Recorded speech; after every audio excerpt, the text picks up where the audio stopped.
যদি বলে বিদর্ভ চাই, আজ উত্তরপ্রদেশে কেউ বলবে আমি এটা চাই, আজ রাজস্থানে কেউ বলবে এটা চাই, সব তার মানে কি ভারতবর্ষটাকে ভেঙে টুকরো টুকরো করে দিয়ে যেতে চায় যারা দায়িত্বে আছে। দায়িত্ববান লোক যদি দায়িত্ব জ্ঞানহীনতার পরিচয় দেয়, then it is most unfortunate for the country, and I condemn this attitude. I condemn this attitude, and I am shocked to see the attitude. For political purpose, for political vendetta, our constitutional obligation should not be jeopardized.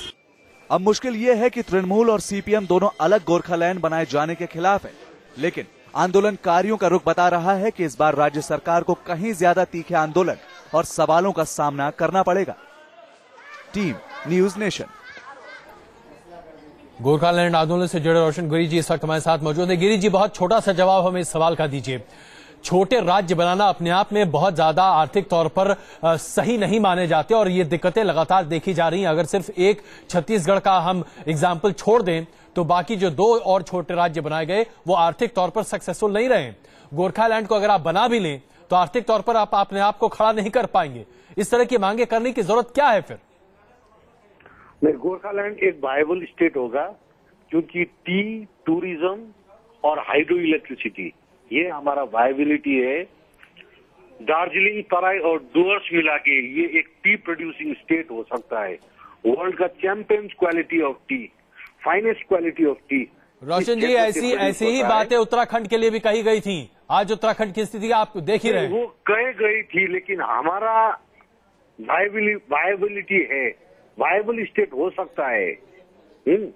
हम लोग liability होगी, नहीं बचेंगे। चलिए, आप इस बात को अभी भी मानते हैं कि आप वायबल हो सकते हैं। बहुत धन्यवाद न्यूज नेशन से बात करने के लिए। और इस वक्त हमने जैसा कि आपको बताया था, हमारे 3 वरिष्ठ मेहमान मौजूद हैं। नलिन जी हमारे साथ मौजूद हैं और पूर्णाला जी भी, पूर्णाला लक्ष्मी जी हमारे साथ मौजूद हैं, कांग्रेस के वरिष्ठ मंत्री हैं आंध्र प्रदेश में, और कृष्णक भाई जी भी इस वक्त हमारे साथ मौजूद हैं। पूर्णाला जी, हम सबसे पहले आपसे समझना चाहेंगे, जिस तरीके से ये जो कांग्रेस पार्टी का फैसला है, हालांकि अभी कैबिनेट इसने अभी मोहर नहीं लगा पाई है और ये शायद कल तक लग जाएगी, लेकिन इससे क्या आंध्र प्रदेश का वाकई में भला कर रहे हैं आप लोग, या ये विशुद्ध राजनीति है?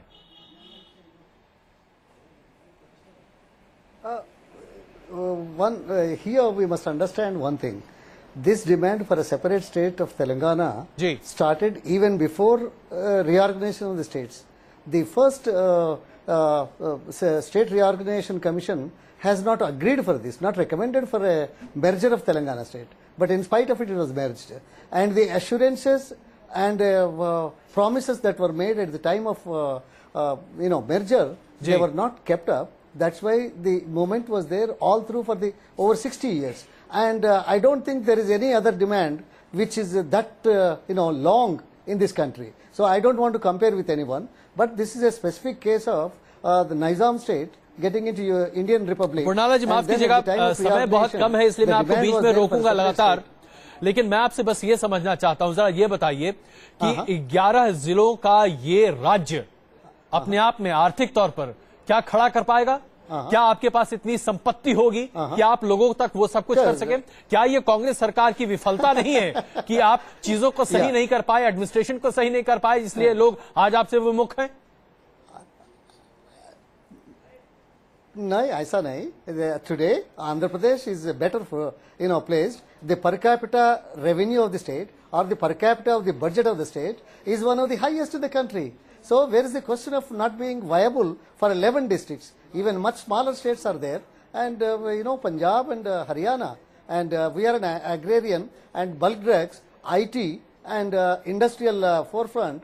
And we are second highest power producer and consumer in the country, next only to Maharashtra, except for last year the Gujarat has come up. So Punjab and Haryana, and we are an agrarian and bulk drugs, IT and industrial forefront, and we are second highest power producer and consumer in the country, next only to Maharashtra, except for last year the Gujarat has come up. So both the parts will be viable, will be progressing much faster, and the growth rates are much higher, and the agriculture growth rate is even much higher than the national average. चलिए, so in all counts, the state of आप मानते हैं कि बहुत अच्छा प्रयोग होगा ये? नलिन जी, क्या आप इस दलील को मानते हैं? क्या वाकई में आपको लगता है कि काफी पिछड़ा रहा तेलंगाना राज्य, जो कि अगर बना दिया जाता है, जो तेलंगाना का पूरा इलाका है, ये अपने आप में आर्थिक तौर पर अपने आप को खड़ा कर लेगा? क्योंकि इसी तर्ज पर अगर देखा जाए तो हर कोई मांग कर रहा है कि हमें अलग कर दीजिए। इसको एक अलग रूप से देखिए। विषय यह है कि बनने के बाद अगर जो वहां पर जो भी जिसकी भी सरकार चुन के आती है, अगर खरा नहीं उतरती जनता के सामने और उनकी अपेक्षाओं के सामने, तो ये दुख की बात है। क्योंकि आपने जैसे उदाहरण उठाए, झारखंड में पॉलिटिकल अनस्टेबिलिटी रहा है, इसलिए आप झारखंड को उतना आगे नहीं मानते। हालांकि रिसोर्सेज बिहार के सारे झारखंड चले गए थे, एक ये दलील दी जाती थी। लेकिन छत्तीसगढ़ में चाहे पीडीएस मैनेजमेंट की बात देखिए, जो मतलब सबसे इफेक्टिव माना जाता है, चाहे केंद्र सरकार हो या और भी एजेंसीज हो, तो बात वही है नेतृत्व का। और पॉलिटिकल पार्टी कोई भी हो, उसे इस बात को ख्याल करना पड़ेगा, चाहे 11 उसमें डिस्ट्रिक्ट हो, चाहे 4 हो, चाहे 40 हो, कि काम आपको बैलेंस करके इक्विटेबल वे में करके एडमिनिस्ट्रेशन पहुंचाना पड़ेगा। नहीं तो जो है उस पूरा पर्पस किल हो जाता है। यही सवाल मैं अपने तमाम राजनीतिक मित्रों के सामने रखना चाहता हूं। अमेरिका में 1950 के दशक में एक राज्य जोड़ा गया था, अलास्का, और अभी तक वहां पर 51 राज्य ही हैं, उसमें कोई बदलाव नहीं आया। वहां पर तो यह मांग नहीं उठती कि आप अलग अलग राज्य बनाएं। यहां इतनी मांगे क्यों उठती? मैं जवाब दूं? जी। पहली बात ऐसा है कि अमेरिका और इंडिया के उदाहरण दोनों अलग हैं। अमेरिका में भारत से 1/3 पॉपुलेशन है और 3 गुना ज्यादा जमीन और रिसोर्सेज। भारत में फर्क है, हमारे यहां विश्व का सेकंड लार्जेस्ट पॉपुलेशन है और सेकंड जमीन भी अमेरिका से 1/3। तो हमारे यहां लोगों की अपेक्षा जो है नेचुरली बदल जाती है, क्योंकि हर रीजन में क्वांटिटी ऑफ पीपल बहुत ज्यादा है। तो इसीलिए उनकी आवश्यकता यह होती है कि डेवलपमेंट पहुंचे, और यदि पॉलिटिकल स्ट्रक्चर उसे मीट नहीं करता है तो कहीं ना कहीं डिसएंचांटमेंट होता है और उनको लगता है कि एडमिनिस्ट्रेशन और रिस्पॉन्सिव होगा यदि हम उसके ज्यादा करीब हैं। तो मतलब इसके हम लोग एग्जैक्ट अगर कंपैरिजन करेंगे तो वो गलत होगा। नहीं, बिल्कुल, इसमें कोई दो मत नहीं है कि हाँ कंपैरिजन उस तरीके से नहीं है। लेकिन प्रशांत जी, हम आपको भी इस चर्चा में शामिल करें। तेलंगाना को अलग बनाया जाना, क्या आप लोगों को ये वाकई में यकीन है कि जो सरकार वहां पर बनेगी, अगर राज्य बन जाता है ये, तो वो आम आदमी की उम्मीदों पर पूरी तरीके से खरा उतरेगी? क्या इसके लिए इफेक्टिव एडमिनिस्ट्रेशन जो अभी मौजूदा आंध्र प्रदेश है उसी में होता तो इसकी जरूरत पड़ती क्या?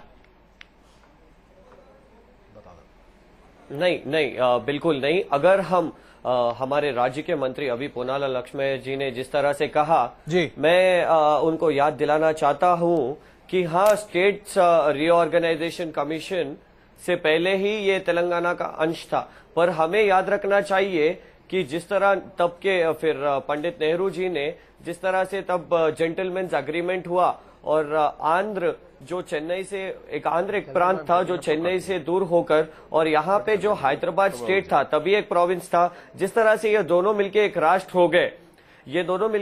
हो गए, उस तब भी लोगों ने जिस तरह से तेलंगाना पेजेंट्स आर्म स्ट्रगल, और उसके बाद अगर 1969 में देखें तो तब जो चन्ना रेड्डी साहब थे उन्होंने कॉम्प्रोमाइज कर लिया। फिर बाद में 2004 में भी जिस तरह से वाईएस राजशेखर रेड्डी जी ने असेंबली में कहा कि हाँ, जो तेलंगाना राष्ट्र बनने के लिए जो इनिशिएशन लेना चाहिए वो हम जरूर करेंगे, उनके कांग्रेस मैनिफेस्टो में भी कहा। उतना ही नहीं, अभी 2009 में भी देखिए आप इतिहास चिदम्बरम जी ने स्टेटमेंट दिया, वो भी पार्लियामेंट में, लोकसभा जी, आप तो हम इतिहास छोड़ दीजिए। चाहते हैं कि कांग्रेस पार्टी जिस तरह उन्होंने स्टेटमेंट दिया, जिस तरह से कांग्रेस पार्टी ने स्टेटमेंट दिया और फिर वापस ले लिया, उन्होंने विकास यहां पे रोका। जिस तरह से जो अग्रीमेंट्स हुए वो अग्रीमेंट्स फेल हो गए, जो अंडरस्टैंडिंग, इसी कारण अगर सरकार के कारण सरकार, तो आप मानते हैं कि कांग्रेस पार्टी की विफलता है कि आज तेलंगाना राज्य अलग से बनाना पड़ रहा है? पोन्नाला जी, आपसे एक छोटी सी प्रतिक्रिया इस पर। आज जिस तरह से उन्होंने, अगर आप देख रहे, पोन्नाला जी एक छोटी सी प्रतिक्रिया आपकी। 2009 से जिस तरह से चिदम्बरम जी ने एक सेकंड रुकिए, हम एक पोन्नाला जी एक छोटी सी प्रतिक्रिया आपकी। I want to interrupt here. जी, can I say something here? जी बिल्कुल, बोलिए। Can I say something here? Yeah, you see, the statement of Mr. Chidambaram is the process of formation of Telangana will start. It is not the decision of formation of Telangana by Chidambaram. That was because The common minimum which program took 3 years, sir. Which took 3 years, and it has been costed 1,000 lives of many students. I know. We have been waiting. चलिए, लेकिन अगर मैं आप दोनों से माफ कीजिएगा, मैं आप दोनों से बस एक सवाल पूछूंगा जो अभी मैंने हमारे बीजेपी के for more than 60 years. मैं आप दोनों से बस एक सवाल पूछूंगा जो अभी मैंने नलिन जी से भी पूछा था। बीजेपी वाले तो 3 स्टेट नो नहीं, मैं आप दोनों से सिर्फ एक सवाल पूछूंगा। अगर राज्य में इसमें राजनीति मत लेके पूर्णाला जी मैं आपसे और कृष्ण जी से बस एक सवाल पूछूंगा।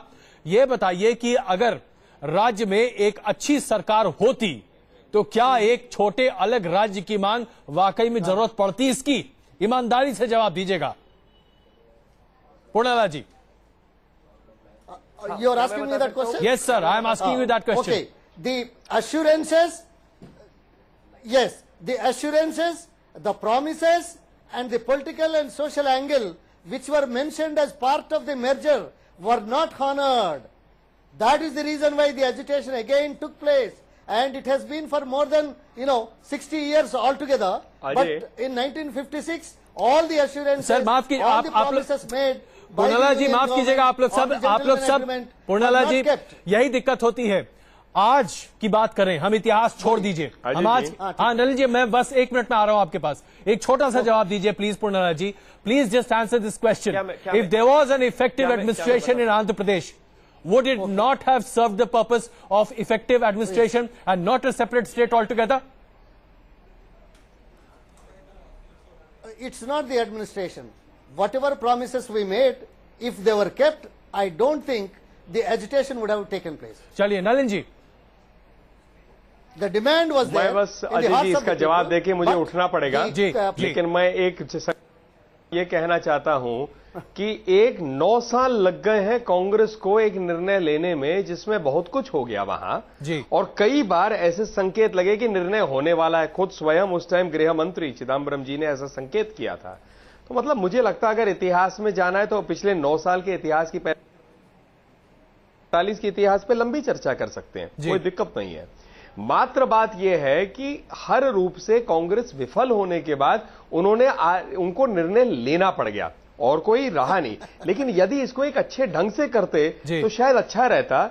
इतना मतलब ना था, और अगर करना ही था 56 साल पहले का एक वायदा पूरा, तो 9 साल क्यों लग गए एक निर्णय को लेने? चलिए इस सवाल का जवाब तो शायद ही किसी कांग्रेस के नेता के पास होगा नलिन जी, लेकिन मैं एक छोटा सा जवाब चाहूंगा इस सवाल का। अगर किसी राज्य में सरकार अच्छी प्रशासन को ईमानदारी से लागू करती हुई दिखाई दे तो क्या अलग राज्य की जरूरत वाकई में पड़ेगी?